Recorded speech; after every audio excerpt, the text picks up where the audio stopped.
தாம்பரம் மாநகராட்சி பம்மல் 1வது மண்டலத்தில் உள்ள சூரியன் அம்மன் குளம் மற்றும் திருப்பனந்தாள் ஏரி ஆகியவற்றை ஆய்வு செய்தார் தாம்பரம் மாநகராட்சி ஆணையர் பாலச்சந்தர்.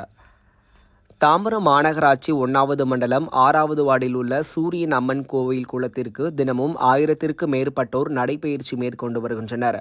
அந்த வகையில் போதிய வசதி இல்லாததால் மண்டல குழு தலைவர் வே. கருணாநிதி தாம்பரம் மாநகராட்சி ஆணையர் பாலச்சந்தர் அவர்களிடம் கோரிக்கை வைத்ததன் அடிப்படையில் மாநகராட்சி ஆணையர் இன்று காலை சூரியன் அம்மன் கோவில் குளம் மற்றும் திருப்பனந்தாள் ஏரி ஆகியவின் பகுதிகளில் ஆய்வு மேற்கொண்டார்.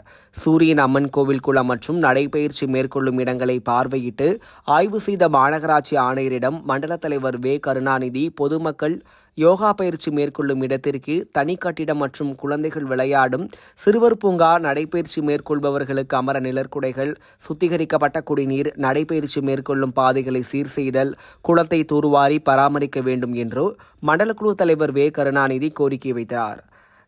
இதனை அனைத்தும் மாநகராட்சி ஆணையர் செய்து தருவதாக கூறினார். உடன் உதவி செயற்பொறியாளர் சத்தியசீலன், 6வது வார்டு மாமன்ற உறுப்பினர் கல்யாணி, டில்லி மற்றும் சமூக ஆர்வலர்கள், பொதுமக்கள் என பலர் உடனிருந்தனர்.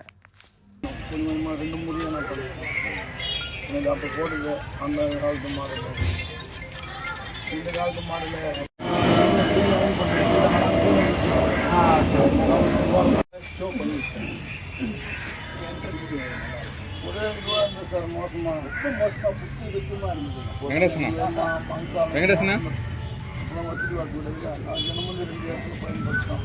நம்ம 2006 பண்ணிடலாம், நல்லா பண்ணலாம். பட் என்னன்னா லோக்கலில் பிரச்சனை அதெல்லாம் ஒன்று அதெல்லாம் பார்த்து எவ்வளோ ட்ரீட்மெண்ட் போட்டு வச்சு பிரச்சனை இருந்தாலும் பார்த்துக்கணும். ஆமாம், அந்த ரோட்டில் ஒரு ஆட்சி